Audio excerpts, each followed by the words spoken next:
পায়েসটা ফুটে উঠতেই ওভেনের নবটা বন্ধ করে দিলাম। নতুন গুড়ের একটা মিষ্টি গন্ধ ছড়িয়েছে সারা ঘর জুড়ে।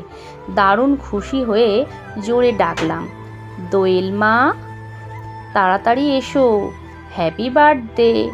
আমার কথাগুলো ডাইনিংয়ের দেয়ালে ধাক্কা খেয়ে আবার ফিরে এলো। দোয়েল সাড়া দিল না।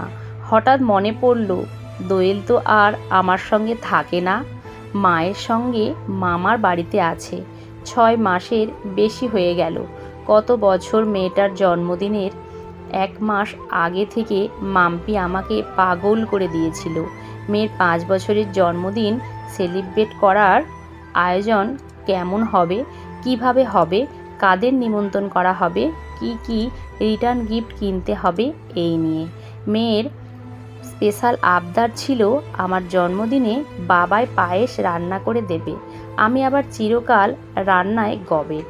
মেয়ের মুখে চেয়ে অগত্যা ইউটিউব দেখে দেখে জীবনে প্রথমবার পায়েস করেছিলাম, তাও কম দুধ বেশি চাল দিয়ে। তাই দেখে মামের কি হাসাহাসি। প্রমিস করেছিলাম পরের বছর সেরা পায়েস করে সেরা রাঁধুনির সার্টিফিকেট আমিই ছিনিয়ে নেব।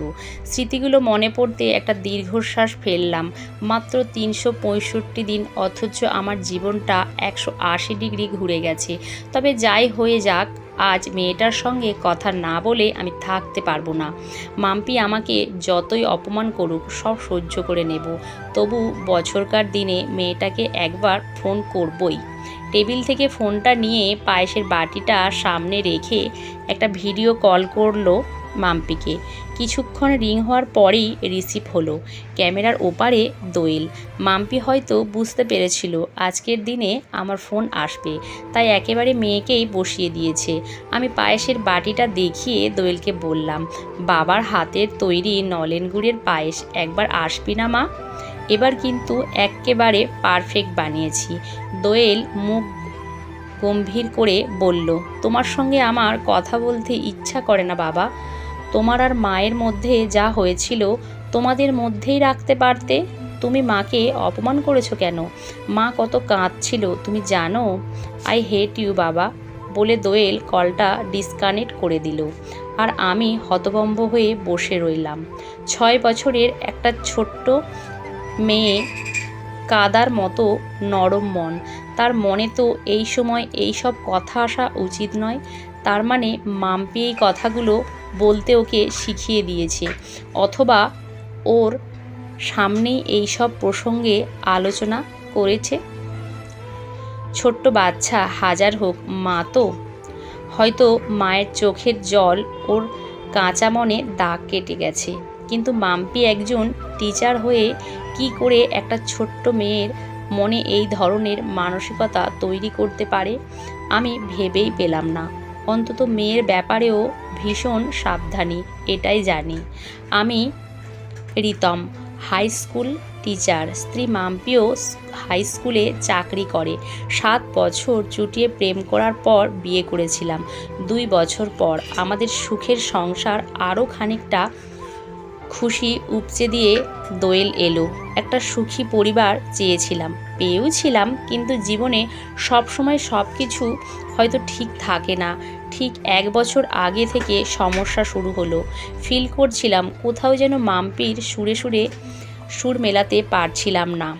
সংসারের কাজকর্ম, মেয়ের দেখাশোনা, দাম্পত্য সবই চলছিল আগের মতো, কিন্তু কোথাও যেন সুতোটা আলগা হয়ে এসেছিল। বুঝতে পারছিলাম না, কিন্তু বলতে অস্বস্তি হচ্ছিল। তাই আমারই হয়তো আবার ভুল মনে করে তেমন গুরুত্ব দিইনি। ভেবেছিলাম দুরন্ত মেয়ের ঝক্কি ঝামেলা, স্কুল, পরীক্ষা, সংসার সবটা নিয়ে সাংসারিক মানসিকভাবে বড্ড ক্লান্ত মনে হয়। মানুষের মাঝে মধ্যে নিজস্ব স্পেসটাও জরুরি। খোলামেলা আলোচনা করতে চেয়েছিলাম, কিন্তু সব ঠিক আছে, তুমি ভেবো না, বলে যখন মাম্পি আমাকে নিশ্চিন্ত করলো, তখন আর দুবার ভাবিনি। অথচ বুঝতে পারিনি আমার সংসারের চৌকটটা অজান্তে ঘুণ পোকায় একটু একটু করে খেয়ে ফেলেছে। এমনভাবে ভুয়ো করে দিয়েছে যে চৌকাট হয়তো আর কখনোই পেরোনো সম্ভব নয়। যখন টের পেলাম অনেক দেরি হয়ে গেছে। সেই দিন রবিবার ছিল। মাসে 2টো রবিবারে সাধারণত মাম্পি পার্লারে যায়। সেই দিন ফোনটা বাড়িতে রেখেই বেরিয়েছিল।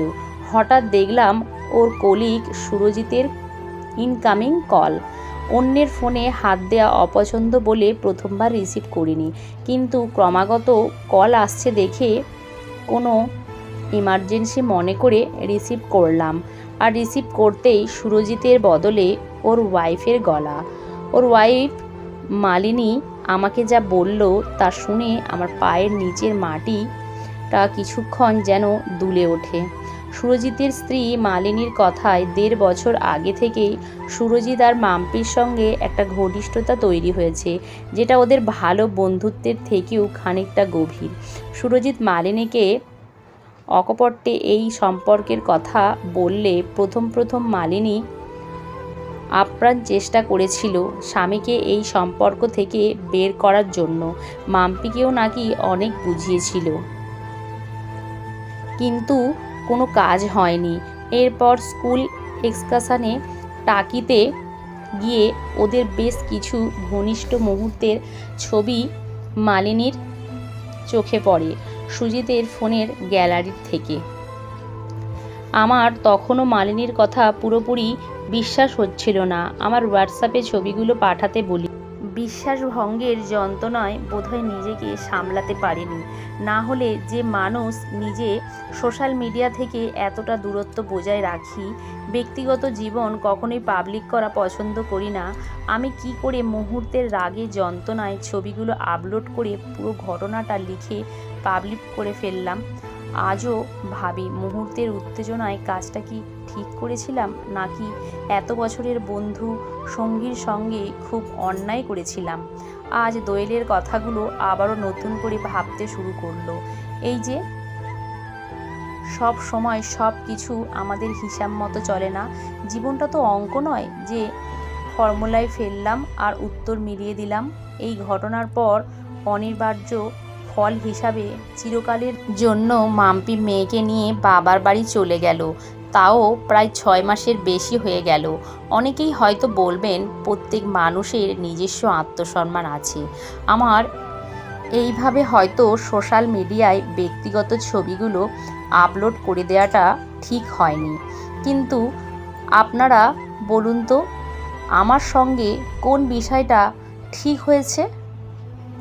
জীবনটা তঞ্চ-নঞ্চ করে দেওয়ার অধিকার কি ওদের ছিল?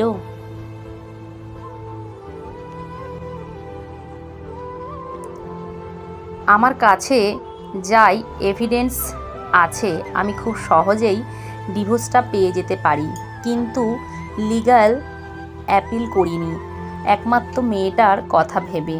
কারণ আমি যে হতভাগ্য বাবা, আমি জানি মা হিসাবে মাম্পি মেয়ের কাস্টাডিটা পাবে।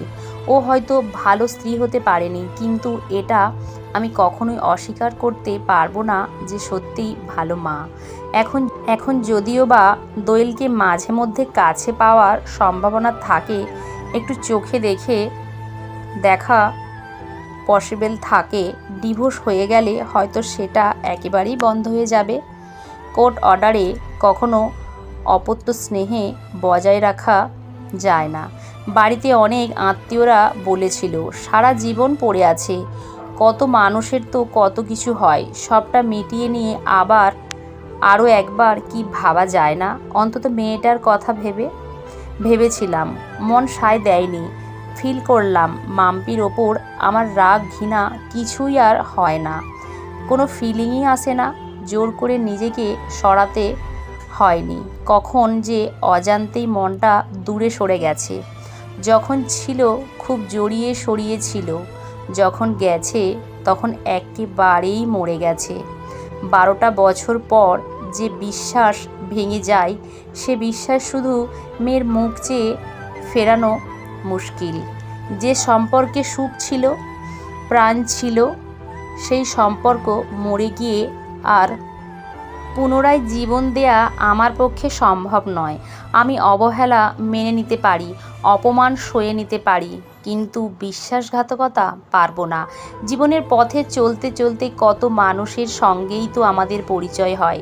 বিশেষ বিশেষ কোনো মানুষকে আমাদের কখনো কখনো ভালো লেগে যায়, কিন্তু ভালো লাগাটা কেন ওইটুকুতেই সীমাবদ্ধ করা যায় না?